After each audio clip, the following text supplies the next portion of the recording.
Acabaram as eliminatórias para a Copa de 2026, pelo menos aqui na América do Sul. E eu diria ainda bem, né? Porque que agonia vivemos neste ciclo. O Brasil teve a pior campanha da história nas eliminatórias nesse formato, não batemos nem 30 pontos, terminamos na quinta colocação. Se fosse no formato antigo, com menos seleções na Copa, o Brasil estaria indo para a repescagem, para você ver o drama que a gente viveu nessas eliminatórias. Depois de passar aí por dois ciclos muito tranquilos com o Tite e não ganharmos a Copa, a gente agora viveu esse calvário aí com vários treinadores. Essa conta não é do Ancelotti, eu não estou culpando ele, mas o vídeo aqui é para a gente fazer um raio-x e entender o tamanho do problema, o quanto de tempo a gente perdeu, mas tem aquela galera que fala, meu irmão, quanto pior melhor, porque toda vez que a gente chega na merda para uma Copa do Mundo, a gente vai lá e ganha. E eu já mostrei aqui várias vezes que não é bem assim, mas eu vou esmiuçar isso depois da vinheta.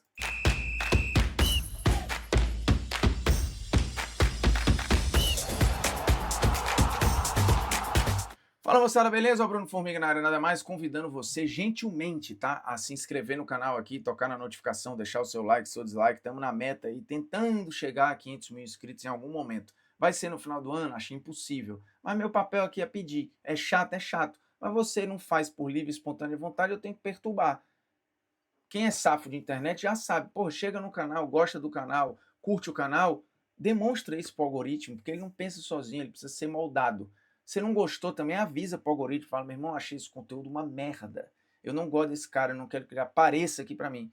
Aí tudo bem, você comenta e fala, irmão, pô, a imagem tá ruim, o conteúdo, você é burro, o conteúdo é ruim, o áudio é horroroso. Se bem que agora tá bom. E a câmera melhorou também, o cenário tá mal bonitinho. Então pode até reclamar do conteúdo, da estrutura aqui, por favor. E aí é isso, meu irmão. Você tem que moldar seu algoritmo. Dá o like aí, não gostou, dá o dislike, comenta, compartilha. Mas o importante é se inscrever, tocar na notificação para quando tiver o conteúdo novo você ser avisado. Tô lá no Twitter também, @Bruno Formiga, e tô lá no Instagram também, que cresceu bastante no último mês aí, @Bruno.formiga. Acho que mais de 120 mil seguidores desde que teve o anúncio da GTV, mas não tô aqui para falar de mim, né? Eu tô aqui para falar da seleção brasileira e do fim do ciclo de eliminatórias que o Brasil terminou com 28 pontos, a pior campanha na história das eliminatórias nesse formato, fechou a classificação em quinto lugar. E repito o que eu disse antes da vinheta: se fosse nos moldes antigos, com menos times na Copa do Mundo e tal, e isso era um dia desse, o Brasil estaria indo para a repescagem. A Bolívia ganhou do Brasil em El Alto por 1-0 e vai para a repescagem num modelo novo, né? Agora é um playoff com 6 seleções e dessas 6 seleções, 2 se classificam para a Copa do Mundo. Quais são as seleções? Nesse momento só tem classificados para esses playoffs 2 times. A Nova Caledônia, que inclusive foi o primeiro país a se classificar para a Copa, via de fato jogo, né? Não porque é país sede, e agora a Bolívia. Então a gente vai precisar ver de onde vem e como vão vir os outros times. Pode vir, sei lá, Jamaica, o Gabão, o Catar. Vai depender, tem um monte de gente ainda para formar esse playoff. E aí a Bolívia pode voltar a uma Copa do Mundo depois de mais de 30 anos. Foi muito legal de transmitir isso lá na GETV. A festa foi muito bonita, jornalisticamente falando. Eu acho que a gente foi muito justo com o que estava acontecendo no jogo, que realmente não tinha a seleção brasileira como protagonista. O Brasil fez um jogo de sobrevivência, taticamente, tecnicamente, tem muito pouco para avaliar ali. Eu não seria injusto de queimar jogador aqui. Eu até brinquei lá no Twitter e falei, pô, o Douglas Santos e o Wesley foram os grandes vencedores do jogo sem sequer entrar em campo. Porque, assim, ao não se exporem, eles ficaram protegidos da última ótima impressão que deixaram no jogo contra o Chile. E os concorrentes, por N questões de saúde, de física, não conseguiram jogar. E sofreram, inclusive, né? Tanto o Caio quanto o Vitinho. Então, acho que os dois, o Wesley e o Douglas Santos, ganharam pontos nessa data FIFA. E isso não é desmerecer nem o Caio, nem o Vitinho, é contextualizar. Era um jogo muito sorrateiro para quem tinha a chance. Porque, de novo, o Brasil ia sofrer, ia faltar fôlego, ia faltar físico, ia faltar um monte de coisa, e o Brasil ia ser pressionado. Porque a Bolívia jogava a vida, eles tinham de ganhar e ainda torcer por um tropeço da Venezuela. Foi exatamente o que aconteceu. Então, era projetado que o jogo fosse um ambiente hostil. Inclusive, quem viu lá no Esportes da Sorte as odds e viu, inclusive odds turbo para o jogo do Brasil, viu que não era um jogo fácil para você apontar. Daqui a pouco tem mais data FIFA. O Brasil vai jogar amistosos ainda contra Coreia e Japão e tal, e teremos novas oportunidades lá no Esportes da Sorte. Mas venha se divertir com a gente, faça o seu cadastro lá apontando para esse QR Code ou no link que está na descrição do vídeo, porque tem Copa do Brasil para vir aí, Brasileirão truando e a Libertadores afunilando já nas quartas de final com jogos... Deixar a Anitta parada é um desperdício. Inclusive, se fosse outra coisa, eu diria para não se envolver. Mas se é a conta que mais rende do Brasil, se joga. No Mercado Pago, seu dinheiro rende todo dia, direto no app, sem complicação. Meu irmão, não faço ideia de onde veio esse anúncio. Ideia. Mas é o seguinte, voltando para o que interessa a gente aqui, eu tenho que pesquisar que porra de aplicativo é esse que está abrindo sozinho no meu notebook. Cara, tem muita coisa grande para vir aí na Libertadores e as oportunidades estão lá no Esporte da Sorte. Lembrando, na próxima semana tem volta de Champions League com alguns caminhos assim, meu Deus do céu, o que a gente vai ter de jogo grande na Champions é loucura. E aí, obviamente, lá um ambiente de responsabilidade para você apostar com cuidado para se divertir. Não vai ficar rico, não é segundo emprego, nada disso. É apenas um lugar para você brincar. Inclusive, quando deixar de ser diversão, pare. O recado do Esporte da Sorte é muito, muito claro. Cara, assim, olhando para o jogo, acho que o Brasil tentou desacelerar o ritmo, picotar o jogo quando dava, mas era muito difícil, né? Muito difícil, assim. A Bolívia explorou muitos lados. Aquilo que o Ancelotti disse, que não queria que acontecesse, aconteceu. Muita bola na área, muito chute de média e longa distância. Isso prejudicou bastante a proteção do Brasil ali, que de fato assim, tomou um gol de pênalti bobo do Bruno Guimarães, que mostrou que tem muita moral com o Ancelotti, né? Ele jogou quase o jogo todo e tal, e já tinha sido titular das outras vezes, e acho que tá bem mesmo, assim, Casemiro e Bruno Guimarães para mim são donos ali daquele meio campo.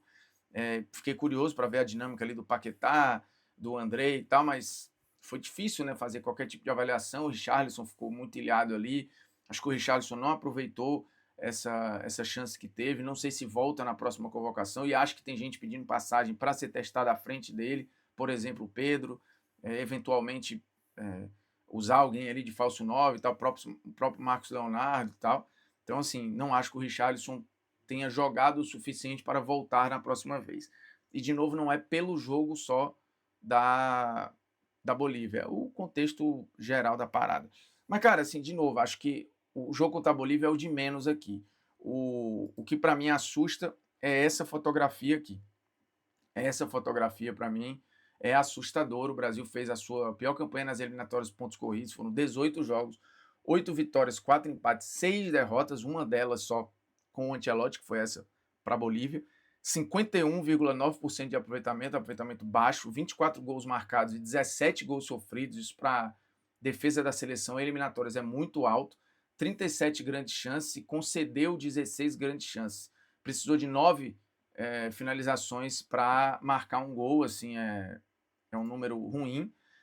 E basicamente a mesma quantidade para sofrer um gol. Então foi um time vulnerável, num geral. Terminou com 62,1% de posse de bola em média e terminou a classificação em quinto lugar, o que é uma classificação que nos outros moldes colocaria o Brasil na repescagem. Esta conta é do Carleto? Não.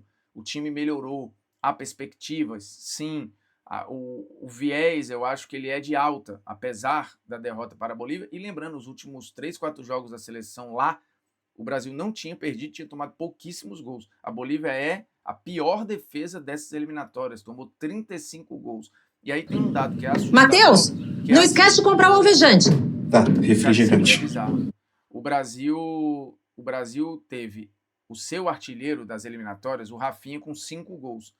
A Bolívia teve o Miguelito com 7. Tipo assim, a Bolívia, que é um time com várias limitações, teve alguém mais eficiente no seu ataque do que a seleção brasileira. E eu acho isso bastante sintomático até, né? E assustador. O time que mudou muito, o Brasil teve o Diniz. Mãozinha vai preparar. Agora pipoca sem guaraná. Conversam nas ideias, vários jogadores convocados, nenhum legado. Eu falei isso no outro vídeo, acho que falei na GETV também.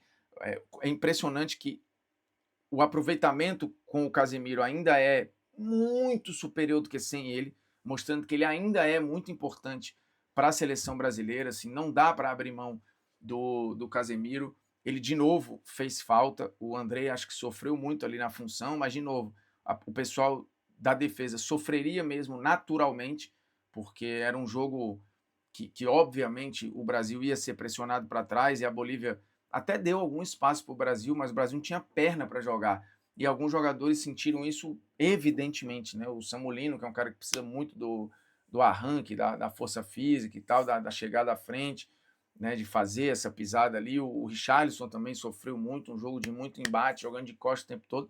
Então, assim, é um jogo que você tem que relevar. Mas o todo é um pouco assustador, né? E aí você fala, putz, mas a Argentina tá deitando, o Brasil foi capenga. Aí a galera que gosta de superstição vai lembrar de 2002, que a gente foi capenga, a Argentina foi voando para a Copa, invicta na eliminatória, uma campanha histórica nas eliminatórias do time do Bielsa, caiu na primeira fase a Argentina, o Brasil foi campeão do mundo.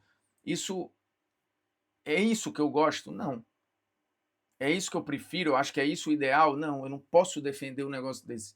Um trabalho ruim, um ciclo horroroso. Você pegar 3 anos do ciclo administrativamente e jogar no lixo, porque demorou a pensar no treinador, porque errou nas escolhas do treinador. Não dá para achar que isso é bom. Eu sou absolutamente contra o quanto pior, melhor. Não existe. Futebol é profissionalismo, é projeto, é plano. Quando você se prepara, você tem muito mais chance de ganhar do que quem não se prepara. Eventualmente, ainda mais em mata-mata, quem não se prepara pode ganhar? Pode. Mas historicamente, você vai ver, por exemplo, 2010, a Espanha entrou como uma das favoritas, foi campeã do mundo. 2014, a Alemanha entrou como uma das favoritas, foi campeã do mundo. A França em 2018, uma das favoritas, terminou como campeã do mundo. A Argentina em 2022, apesar do início horroroso, mas a Argentina estava no bolo ali junto com o Brasil, com França e tal, ela estava no bolo. E ela tinha feito um ciclo com o mesmo treinador, né? O Scaloni, apesar de ser no início um interino, ele ficou o tempo todo. Então é mais fácil ganhar assim. Em 70 o Brasil chegou forte, em 74 a Alemanha chegou forte, em 78 a Argentina jogava em casa e tinha feito um ciclo forte. Em 82 você tinha uma Itália fortíssima. Em 86, beleza, a Argentina chegou toda lascada e terminou campeã. Em 90 a Alemanha era claramente a seleção favorita e foi campeã. Em 94, beleza, o Brasil chega todo capenga e ganha. Em 98 tinha o Brasil e tinha a França como os favoritos e eles fizeram a final. Então, cara, a fórmula do quanto pior, melhor e se tá uma zona é bom sinal, ela não se sustenta. Mateus, não esquece de comprar o alvejante. Mas eu não refrigerante. vou comemorar esse ciclo. Foi uma merda desse. Alexa, coloca o alvejante na lista de compras. Acabei de colocar alvejante em sua lista de compras. Melhor pedir pra Alexa. Repete aquele ciclo ali 5 vezes, uma hora a Copa vem, não tem como. O Guardiola sempre fala sobre isso e vários outros treinadores. Não, quando você tá competindo no mais alto nível e tá o tempo todo ali, uma hora bate o título, como bateu pro City, como bateu pro Chelsea, como bateu pro PSG, porque não tem mistério, tu tá competindo, uma hora vai acontecer. Vai acontecer. Ainda mais para uma seleção super tradicional como é o Brasil. Então, cara, assim, não dá para achar bom. Esse ciclo foi horrível, horrível. E a gente chega na última rodada, terminando em 5º lugar, olhando para trás, falando o que ficou. Os jogadores que a gente pode confiar. Pouquíssimos, tanto que lá no Seleção Sport TV na semana passada, a gente projetou os caras que já estão garantidos na Copa, na nossa visão, e a gente conseguiu cravar só 8. E com boa vontade. Isso é muito pouco, faltando menos de um ano para a Copa. A gente não tem o desenho de um time. Ficou animador o que a gente viu contra o Chile, sim, mas é a pior seleção da América do Sul nesse momento, com campanha horrorosa. O Brasil pegará vários jogos daquele na Copa? Acho que sim. O que nos interessa é das quartas para frente? Sim. A gente tem tempo? Tem. Mas eu não vou comemorar esse caos, véio. Sinceramente, não vou. Assim. Eu acho que é pra gente olhar para trás e ter vergonha em termos de gestão do que foi feito com a seleção brasileira de 2022 para cá. Impressionante. E olha que tinha uma espinha dorsal, um norte e um método de trabalho. Foi pego tudo isso e jogado fora. Se inscreve aí, meu chapa, por gentileza.